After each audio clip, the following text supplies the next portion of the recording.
जय भीम। आप मुझे सुनना चाहते हैं?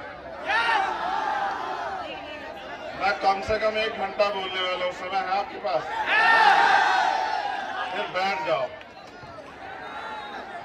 जब आप बैठ जाओगे तभी बात होगी। जब तक आप बैठोगे नहीं तब तक कोई बात नहीं होगी, क्योंकि भीड़ से कोई बात नहीं करनी है मुझे। क्योंकि आज मैं यहाँ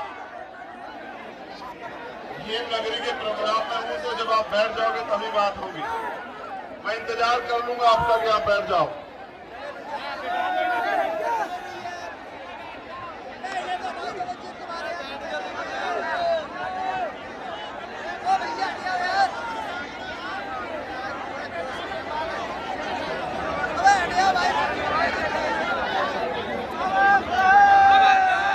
मंच पर उपस्थित धर्म प्रकाश भारती जी,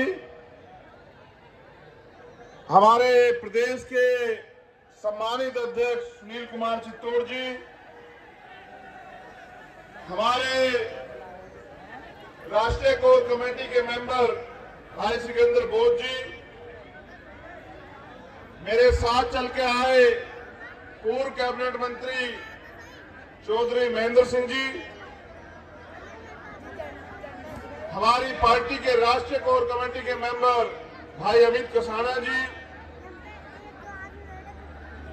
बहन श्वेता सिंह जी, विक्की आजाद जी,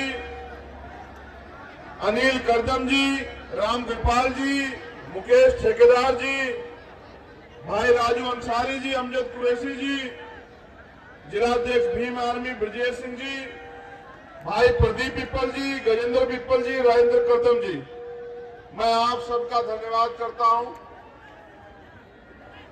सम्मानित मंच, यहां उपस्थित हमारे मिशनरी गायककार, हमारे धार्मिक पूजनीय भंते जी, यहां मंच के सामने उपस्थित मेरी माताएं बहनें नौजवान साथी, सम्मानित बुजुर्ग, और इस मंच पर जिनके नाम मैं नहीं ले पाया वो सभी वरिष्ठ साथी जो इस मंच को सुशोभित कर रहे हैं, हमारे वॉलंटियर फोर्स के साथी, उनकी पूरी टीम। मेरा बड़ा मन था भीम नगरी के आयोजन में आने के लिए। पिछली बार आना चाहता था, हादसा हुआ, एक बड़ी दुर्घटना हुई, आगे के प्रोग्राम कैंसिल करने पड़े। मैं भी आया मगर प्रोग्राम में शामिल होने के लिए नहीं। जिन सीनियर साथियों को चोट लगी थी, जो हॉस्पिटल में थे, उनसे मिलने के लिए, उनके हालचाल जानने के लिए और प्रार्थना करने के लिए कि वो जल्दी स्वस्थ हो जाएं।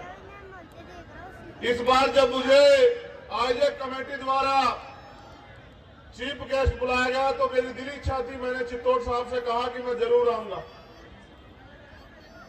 और क्योंकि ये हमारी राजधानी भी है आगरा, तो मेरा मन ये था कि मैं आज अपने परिवार के सामने, क्योंकि क्या पता मीडिया से आपने मेरे बारे में क्या सुना, मेरी इच्छा थी कि इस मंच के सामने मैं अपने परिवार के सामने, क्योंकि बहुत कम मौके होते हैं जब आप परिवार के बीच होते हैं।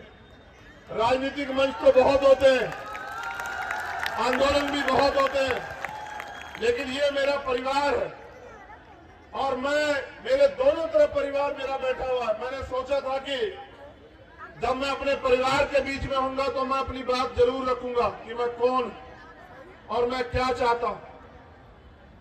अपनी बात को रखने से पहले,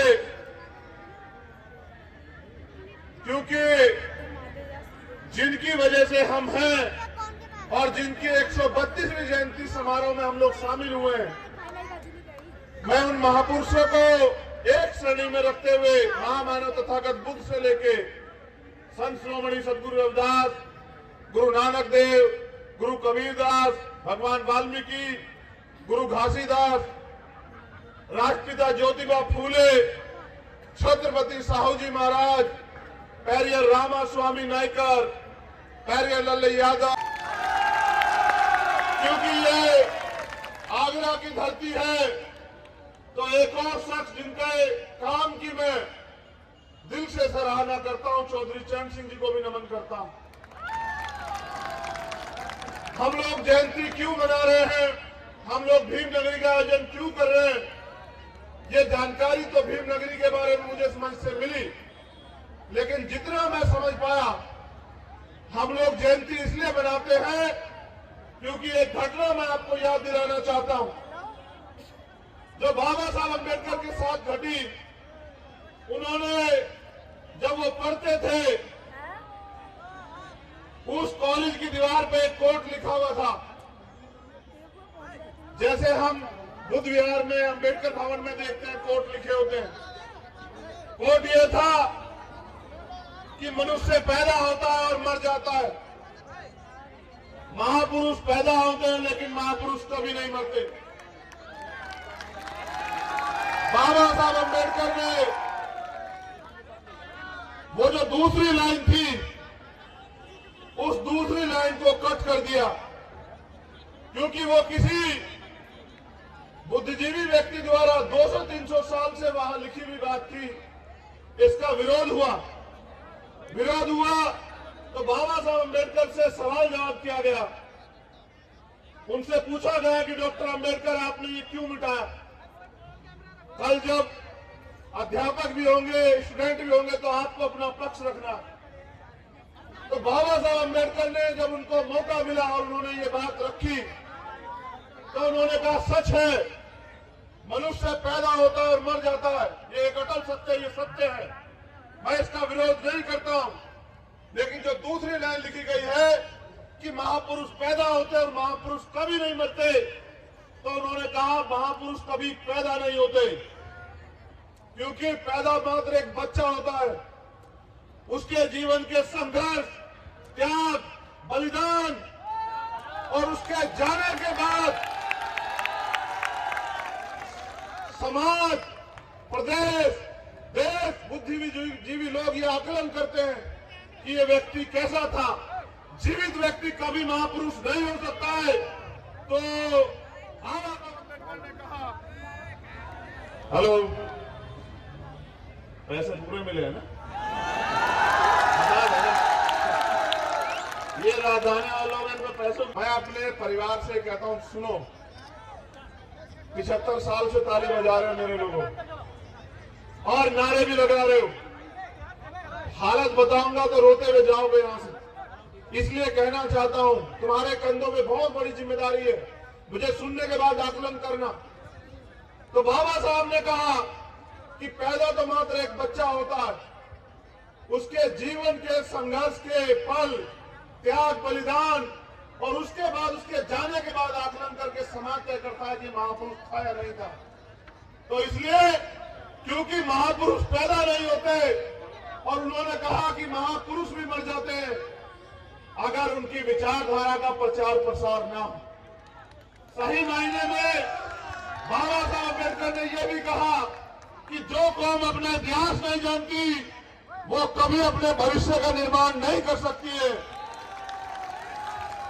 तो हम जयंती इसलिए मनाते हैं कि जो जागे हुए लोग हैं वो जागे हुए रहें, और जो नहीं जागे हुए लोग हैं वो भी जाग जाए, और जो हमारी नई पीढ़ी होश संभाल रही है, जो हमारी नई पीढ़ी मैदान में आने वाली है, उनको अपना इतिहास और अपने महापुरुषों का संघर्ष याद रहे, उनको याद रहे कि इस देश में उन्हें एक भी अधिकार मांगने से नहीं मिला है।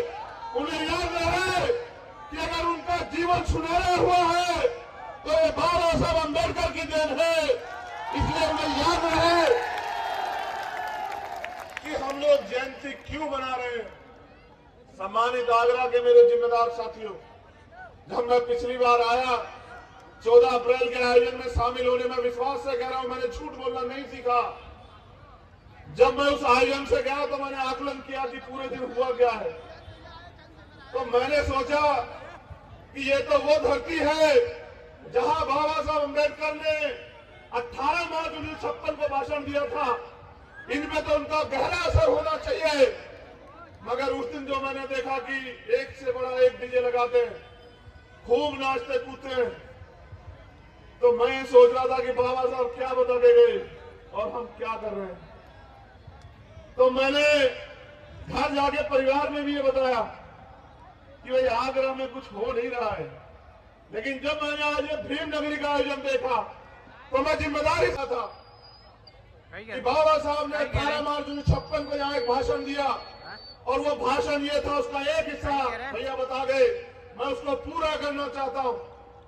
उन्होंने कहा कि बड़ी मुश्किल से मैं तमाम तरह के अन्याय, अत्याचार, अपमान, जुल्म, जाति सह अपने 4 बच्चों की कुर्बानी देके मैं इस कारवां को यहां तक लेके आ पाया। अगर आप इसको आगे नहीं बढ़ा सकते तो इसको पीछे मत जाने देना मेरे बच्चों। मेरा ये आखिरी संदेश है आपको।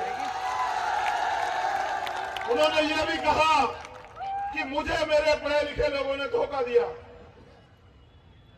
उस समय के हिसाब से कहा होगा।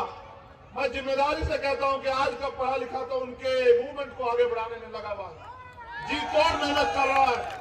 मैं धन्यवाद देता हूं पूरे अधिकारी कर्मचारी वर्ग को, पूरे अपने पढ़े लिखे समाज को कि वो दिन रात मेहनत कर रहा है कि हमारा समाज खड़ा हो जाए। फिर उन्होंने ये भी कहा, क्योंकि इसका जिक्र बड़ा कम होता है, ये युवाओं के लिए है, कि मैं सोचता हूं कि अब मैं बूढ़ा हो चुका हूं, मैं बीमार भी रहता हूं। जो कुछ मैं अपने समुदाय के लिए करना चाहता था उसका बहुत कम कर पाया हूं। मैं सोचता हूं कि अगर कोई नौजवान इस तंबू का बंबू बनने के लिए खड़ा हो जाए और इस कारवां को आगे बढ़ाने का काम करे तो डॉक्टर अम्बेडकर भी चैन से मर सके। कौन बाबा साहब अम्बेडकर को, क्योंकि मैंने उनको जीते जी नहीं देखा, मैं बहुत छोटा हूं उनसे। मेरी जन्म तिथि है 5 दिसंबर और मेरे बाबा साहब चले गए 6 दिसंबर को। मैं उनसे बहुत छोटा हूं उम्र में, उनके नखून के बराबर मेरी काम में भी। तो मैं सोचता हूं दिन रात कि उन्होंने ये भी कहा कि व्यक्ति भूखा रह सकता है लेकिन अपमानित होकर नहीं रह सकता। मेरे लोगों, जिस समाज के बारे में उन्होंने सोचा था कि ये समाज राज करेगा, वंचित वर्ग पूरा, महिलाएं, दलित, शोषित, वंचित, पीड़ित, इनको बराबर के अधिकार, स्वाभिमान, सम्मान मिलेगा। आजादी के 75 साल बाद वो समाज कहां खड़ा है, हमें आकलन करना चाहिए। क्या बाबा साहब अम्बेडकर के कार्य को पूरा करने की तरफ हम लोग आगे जा रहे हैं या बाबा साहब अम्बेडकर के द्वारा दिए गए अधिकार पीछे जा रहे हैं मेरे लोगों?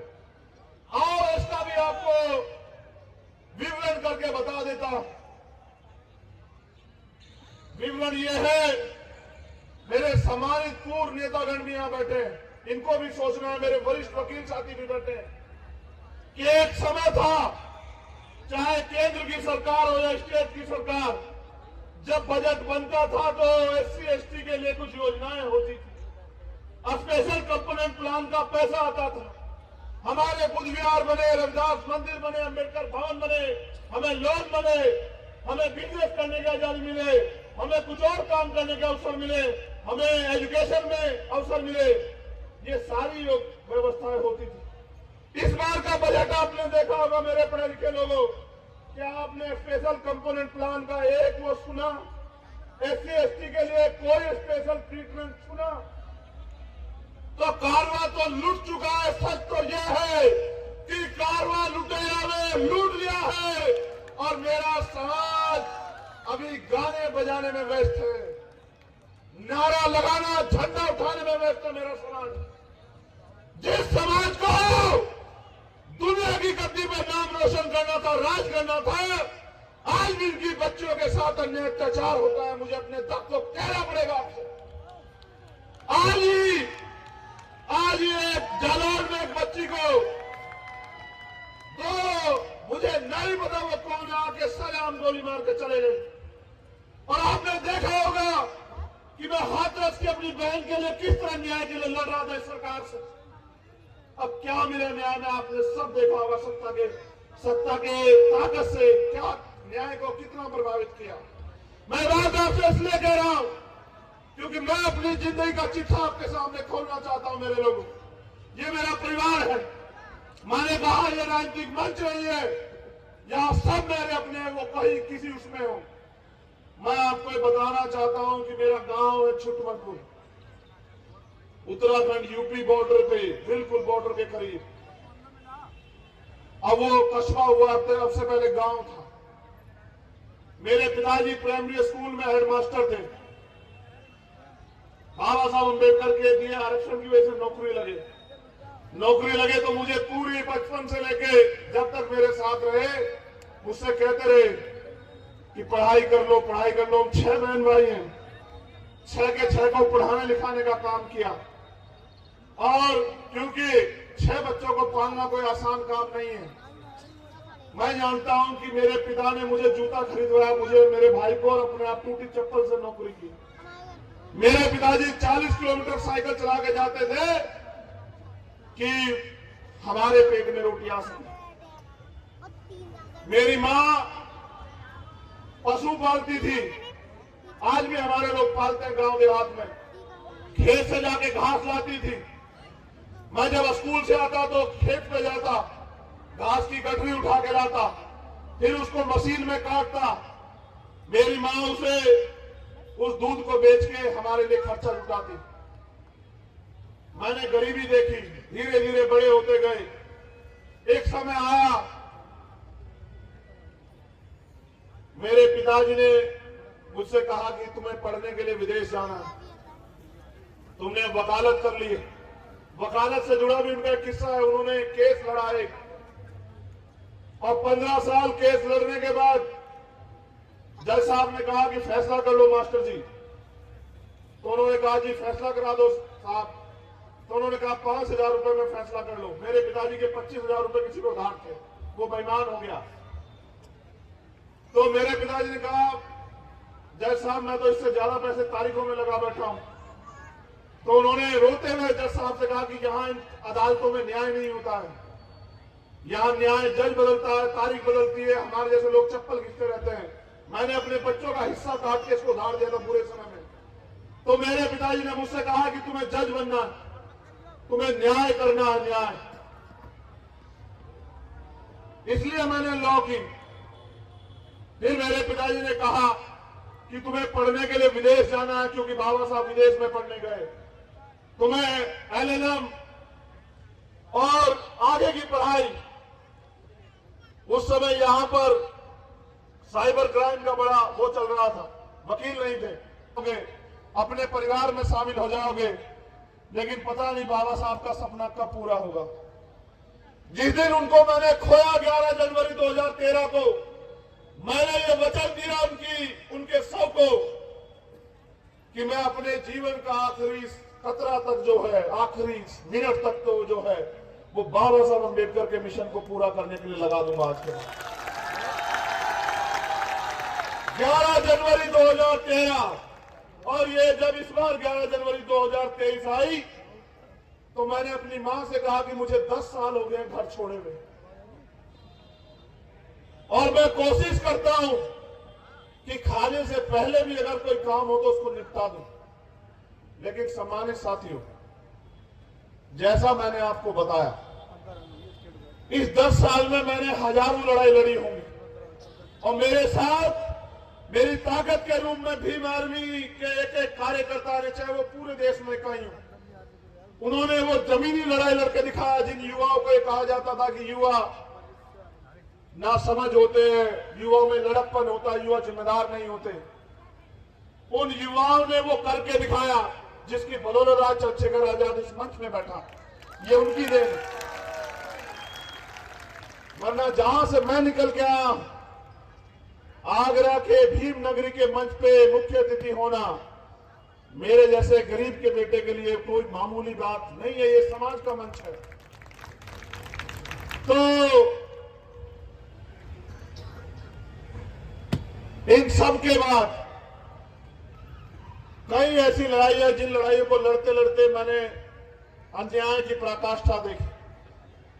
मैं निर्दोष होते हुए समाज के हितों की रक्षा के लिए 16 महीने जेल में रहा।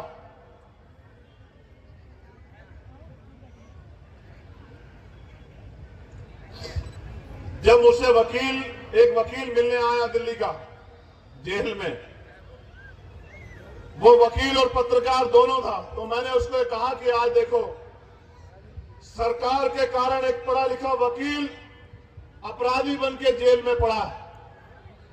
वो 16 महीने 6x10 की एक काल कोठरी, जिसको तनाई चक्की कहते हैं, और मेरे ऊपर मुकदमा लगाया NSA, नेशनल सिक्योरिटी एक्ट, राष्ट्रद्रोह का, कि मैंने राष्ट्र के खिलाफ कोई साजिश की है, राष्ट्र को कमजोर करने की, राष्ट्र की एकता को खंडित करने की। और मेरी साजिश ये थी कि बस मैं अपने लोगों की रक्षा कर रहा था उन सामंतियों से जो आज भी हमारे लोगों को कीड़े मकोड़ों से ज्यादा नहीं समझते हैं, उनसे जो अन्याय अत्याचार करते हैं और सत्ता के संरक्षण में फिर घर में चैन से पड़ के सोते हैं। हर रात में ये सोच के कांपता था कि जब मैं बाहर जाऊंगा तो कोशिश करूंगा अपने जैसे हजारों लोग तैयार कर सकूं और अन्याय पे इस आधारित व्यवस्था को कुचल सकूं, डायनामाइट लगा के उड़ा दूं कि मेरे किसी और भाई के साथ ऐसा अन्याय ना हो। क्योंकि जब आप जेल जाते हैं, आप अकेले नहीं सहते हैं, आपका परिवार सहता है, आपके दोस्त सहते हैं, रिश्तेदार सहते हैं, आपका समाज सहता है। जब 2 अप्रैल का आंदोलन हुआ, मैंने 8 दिन भूख हड़ताल की। मैंने पढ़ा था कि यहां गांधी जी के तरीके से भी जीता जा सकता है। 8 दिन की भूख हड़ताल के बाद 14 अप्रैल का दिन था। मेरे बड़े भाई देहरादून से चल के आए, उन्होंने मुझे बस एक बात समझाई। उन्होंने कहा सरकार भी चाहती है चंद्रशेखर मर जाए, क्योंकि तुम उनकी आंखों के कांटे हो और तुम भी भूख से मरना चाहते हो। अगर वो तुम्हें मारे तो वो अपराधी होंगे, उन्हें सजा होगी। अगर तुम खुद मर जाते हो तो उनका तो काम आसान हो जाएगा। बताओ किसका नुकसान होगा। ये बात मेरी समझ में आई कि यहां गांधी जी के हिसाब से नहीं जीता जा सकता है। मैंने उस दिन के बाद कभी जीवन में भूख हड़ताल नहीं की। मैंने उसी दिन भूख हड़ताल तोड़ दी। मैंने तय किया कि सत्ता में वो शक्ति है कि एक निर्दोष आदमी को 16 महीने बंद कर दे और एक दोषी को रेप, हत्या के हत्यारों को, बलात्कारियों को छोड़ दे, सरकार रिहा कर दे। और उस दिन मेरे दिमाग में बात बैठी कि बाबा साहब अम्बेडकर ने क्यों कहा था पोटी तो मास्टर की, कि राजनीतिक सत्ता वो चाबी है जो आपके सारे परेशानियों के हल खोल सकती है। और उन्होंने यह भी कहा कि राजनीति में हिस्सेदारी न करने का सबसे बड़ा दंड यह है कि अयोग्य लोग आपके ऊपर शासन करते हैं। ऐ मेरे बहुजन समाज के लोगों, 85% आबादी होने के बाद आपको सारी सरकारों से मांगना पड़ता है कि कुछ दे दो। नौजवान रोजगार मांग रहा है, माता बहनें सुरक्षा सशक्तिकरण मांग रही हैं, किसान फसल के दाम मांग रहा है, मजदूर न्यूनतम वेतन मांग रहा है, समाज भाईचारा मांग रहा है। ये सारी शक्ति सत्ता में निहित है। अधिकारी कर्मचारी प्रमोशन में रिजर्वेशन मांग रहा है, अधिकारी कर्मचारी भत्ता मांग रहा है, अधिकारी कर्मचारी ओल्ड पेंशन मांग रहा है। हर कोई सत्ता के आगे नतमस्तक होकर मांग रहा है। लेकिन आप ये भूल जाते हो कि यहां जो भी सरकार बनती है उसको वोट देके आप लोग बनाते हो, क्योंकि जिनकी सरकार आज है उनके पास वोट बैंक नहीं है। वोट बैंक तो हमारे पास है, हमारे लोग उनको वोट करते हैं, तब जाके वो लोग राज सत्ता में आते हैं और वो राज सत्ता में आके हमारे अधिकारों को कुचलने का काम करते हैं। सम्मानित मेरे परिवार के लोगों, मेरा दोष इतना है कि मेरे पिता का नाम किसी मंत्री के साथ नहीं जुड़ा हुआ है, मेरी मां का नाम किसी मंत्री के साथ नहीं जुड़ा हुआ है, वरना मेरी काबिलियत पे कोई शक नहीं होता समाज को, क्योंकि राजा के बेटे को यहाँ राजा मान लेता है समाज। अगर एक गरीब का बेटा मेहनत करके खड़ा होकर आता है तो उसको बहुत लड़ाई लड़नी पड़ती है। आपने कभी मुझे घुटने देखते नहीं देखा होगा, इतिहास गवाह है। और मैं पूरी जिम्मेदारी से कह रहा हूं परिवार के आगे, मेरी माए बहने, यहाँ मेरी सबसे पहली लड़ाई ये है कि भारत में रहने वाली एक भी महिला के साथ अन्याय अत्याचार ना, उसको बराबरी का सम्मान और सशक्तिकरण मिले। क्योंकि मैंने देखा मेरी मां कैसे पेट काट काट के हमें पालती थी, मैंने देखा क्या सहती है माए बहने, मैंने देखा। आज भी समाज में गैर बराबरी है, बेटों को अलग से ट्रीटमेंट दिया जाता है, बेटियों को सिर्फ इसलिए पढ़ाया जाता है कि ये बता सके कि ये इतनी पड़ी हुई है शादी के समय। कभी यह नहीं सोचा जाता कि बेटे से ज्यादा बेटी को भी अगर हम लोग या बेटे के बराबर ईमानदारी से अवसर दे तो हो सकता है इस देश में जब संभावित कुर्सियों पे महिलाएं बैठ जाए तो वो अपने आप अपनी रक्षा सुरक्षा और अपने लिए अवसर तैयार कर लें। ये कभी नहीं सोचता समाज। तो मेरी जिम्मेदारी ये है, नेतृत्वकर्ता होने के नाते मैं संदेश के तौर पर आपसे कहना चाहता हूं कि अपनी बेटियों को भी बेटों की तरह आगे बढ़ने का, सम्मान से जीने का, स्वाभिमान के साथ जीने का ये बल आप तैयार करें, पैदा करें, उनको अवसर दें। आज तो बड़े पैमाने पर हमारे लोग यह करने लगे हैं, लेकिन जहां नहीं करते हैं वहां भी हमें करना। एनसीआरबी का डाटा उठा के देखिए, वकील साथी बैठे, 56,000 से ज्यादा एक साल में महिलाओं के साथ अन्याय की घटना होती है। ये 56,000 में 98% वंचित वर्ग की बच्चे, आप चेक करा के देख लो अगर मेरी बात गलत हो।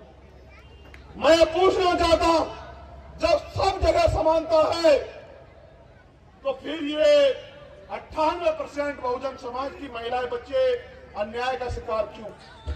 और अगर देश में प्रदेश में राम राज्य है, हेलो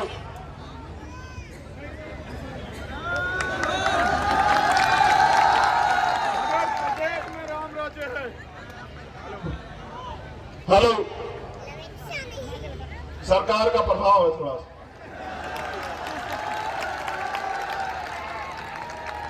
जल्दी हटाएंगे, चिंता मत करो। देखो ये भव्य आयोजन, आप लोग यहां बड़े पैमाने पर आए। अगर आप गुलामी तो है भाई, क्या इस देश की महिलाएं नहीं चाहती आजादी से जिए? देखो मैं सच बताता हूं भारत का आपको क्या, मैं भी मध्य प्रदेश गया, हमने एक बड़ा आयोजन किया, हमारे लोगों ने देखा होगा 12 फरवरी को। और इतिहास गवाह, मैं चैलेंज के साथ कहता हूं कि अगर मध्य प्रदेश में भारत के प्रधानमंत्री भी इतना बड़ा आयोजन कर दें तो मैं राजनीति छोड़ दूंगा, पूरी जिम्मेदारी से कह रहा हूं। और उस आयोजन की सबसे बड़ी बात यह थी कि एक भी व्यक्ति को ना गाड़ी, ना खाना, ना खर्चा, कुछ नहीं दिया गया, सब अपने पैसे से आए। ये उसकी सबसे बड़ी बात थी, वो समाज की ताकत थी। तो जब मैं मध्य प्रदेश गया तो मैंने देखा कि वहां एक ही लाइन में 5 घर कच्चे, बिल्कुल कच्चे मकान, दरवाजा भी छोटा सा। जब मैं मध्य प्रदेश और बिहार गया तो मैंने देखा कि वहां गरीबी इतनी है कि खाने के लिए खाना नहीं है और पहनने के लिए तन पे कपड़ा नहीं। जब मैं राजस्थान गया, ये आपके बराबर में बॉर्डर भरतपुर, और मैं राजस्थान जब गया तो मैंने देखा कि आज भी वहां छुआछूत गैर बराबरी है। कैसे? मटका छू लोगे ताकतवर लोगों का तो हत्या, मूछे रख लोगे तो हत्या, घोड़ी में बैठ जाओगे तो हत्या, बैंड बाजे से बारात निकालोगे तो हत्या। मैं जब उत्तराखंड में गया, ऊंची जाति के तथागत ऊंची जाति के साथ बैठ के खाना खा लोगे तो हत्या, उनकी शादी में शामिल हो जाओगे तो हत्या। जब मैं उड़ीसा गया तो मैंने देखा ना घर, ना खाना, ना पानी, जानवरों की भी जिंदगी अच्छी होगी, क्योंकि आप देख लेना कि आपके आसपास किसने कुत्ता पाल रखा हो तो वो उसके लिए घर बनाता है, एक छोटी बात गलत लगे। अगर किसने बकरी, गाय, बैल, भैंस पाल रखी हो, और छोड़ो किसी ने तोता भी पाल रखा हो, वो भी उसके रहने के लिए पिंजरा और खाने की व्यवस्था करता है। लेकिन मध्य प्रदेश, उड़ीसा, झारखंड, छत्तीसगढ़, केरला, कर्नाटका, तमिलनाडु, असम, त्रिपुरा, मध्य प्रदेश, राजस्थान, हरियाणा, बिहार, महाराष्ट्र, उत्तराखंड, यूपी, दिल्ली, सब जगह घूम के समझ में आया कि जिनके पास राजनीतिक शक्ति नहीं होती उनको ये अन्याय का सामना करना पड़ता ही पड़ता है और करना पड़ता रहेगा जब तक वो समाज संगठित होकर अपनी राजनीतिक शक्ति नहीं बनाएगा। जिस दिन मैंने अपने पिता को अस्पताल में तड़पते देखा, उस दिन मैंने सोचा अगर मैं कदम उठाएगा और पिता साहूकार की, जमादार की पैसे ना चुका पाने कारण बेइज्जत होता रहेगा, तो जब तक सबके लिए वर्ल्ड क्लास पढ़ाई बेहतर और मुफ्त नहीं हो जाती तब तक हम लोग लड़ते रहेंगे। तो की औलाद हूं मैं, बहुत छोटा उनके आगे, लेकिन उनके कारवा को आगे बढ़ाना चाहता हूं और आगरा में उपस्थित अपने लोगों से शक्ति मांगता हूं कि वो एक बार मुझे इस लड़ाई को लड़ने का अवसर देके देखें। मैं कोई आपका 60 साल का नेता नहीं कि 5 साल के बाद घर में पड़ जाऊंगा, मेरी हड़िया जवाब दे देंगी। मेरे लोगों याद रखना, दिल्ली के अंदर मैंने 250 लाठियां खाई और मुझसे कहा वहां के डीसीपी ने कि माननीय गृह मंत्री, कहना गृह मंत्री से कि चंद्रशेखर मर जाएगा लेकिन अपने लोगों के स्वाभिमान सम्मान को नहीं झुकने देगा। मैं आज भी वही खड़ा हूं और आपसे कह रहा हूं, और मैंने कई बार कहा कि माननीय गृह मंत्री जी, ये तो मेरे लोग तैयार नहीं हो, सत्ता आती जाती रहती है। अगर मेरे जैसे व्यक्ति से पाला पड़ा कभी आपकी कुर्सी पे मेरे जैसा व्यक्ति बैठा हुआ तो माफी की कोई बात होगी नहीं, इलाज होगा, इलाज, याद रखना मेरी बात। क्योंकि अगर वो बाबा साहब अम्बेडकर के संविधान को छूना चाहेंगे तो पहले उनको अम्बेडकर वादियों की लाशों से गुजरना पड़ेगा, ये बात याद रहे। ये संविधान हमारा सम्मान है, ये संविधान हमारा अभिमान है और आज इस संविधान पे खतरा है। मैं आपसे ऐलान करना चाहता हूं और आपसे कहना चाहता हूं, मेरे लोगों, अभी भी वक्त है, इकट्ठे हो जाओ। अभी भी वक्त है, अपनी लड़ाई को समझ जाओ। अभी भी वक्त है, इस लड़ाई को अपने कंधों पे उठा लो मेरे लोगों। ऐसा मौका दोबारा नहीं आएगा अगर एक बार संविधान चला गया। और ये बात मैं इसलिए कह रहा हूं क्योंकि बाबा साहब अम्बेडकर ने जाते जाते कहा था मेरे लोगों कि मुझे मेरे जाने के बाद बराबर मत समझना, जब तक संविधान जिंदा है मैं जिंदा। ये संविधान है जिनकी वजह से आज हमारी बहन मां जिस भी रिश्ते में वो लगती हो, द्रौपदी मुर्मू जी वो राष्ट्रपति है, ये संविधान की देन है। ये संविधान की देन है कि रामनाथ कोविंद जी जो है वो राष्ट्रपति बनते हैं।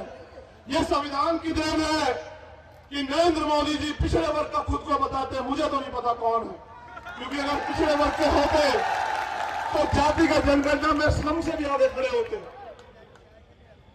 तो माननीय नरेंद्र मोदी जी देश के यशस्वी प्रधानमंत्री हैं, वो अगर पिछड़े भी हैं तो इस संविधान की वजह से प्रधानमंत्री हैं। और अगर आज मैं यहाँ इस मंच पे खड़ा हूं, ये संविधान की देन। अगर मैं इस मंच पे बैठा हूं तो ये बाबा साहब अम्बेडकर और मान्यवर काशी राम साहब की देन। क्योंकि ये लड़ाई विचारधारा की, ये लड़ाई किसानों की, ये लड़ाई कमेरों की है, ये लड़ाई महिलाओं की है, ये भाईचारों की लड़ाई है।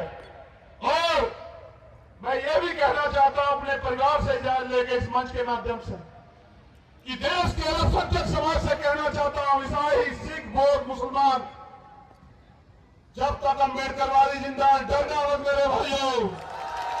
ये आदमी खड़ा दिखाई देगा वो चंद्रशेखर आजाद होगा, इस बात को याद रखना। बहुत बहुत धन्यवाद। पूरे भीमा नगरी आयोजक कमेटी के सभी साथियों का धन्यवाद करता हूं और सबसे धन्यवाद करता हूं अपनी माओ बहनों का।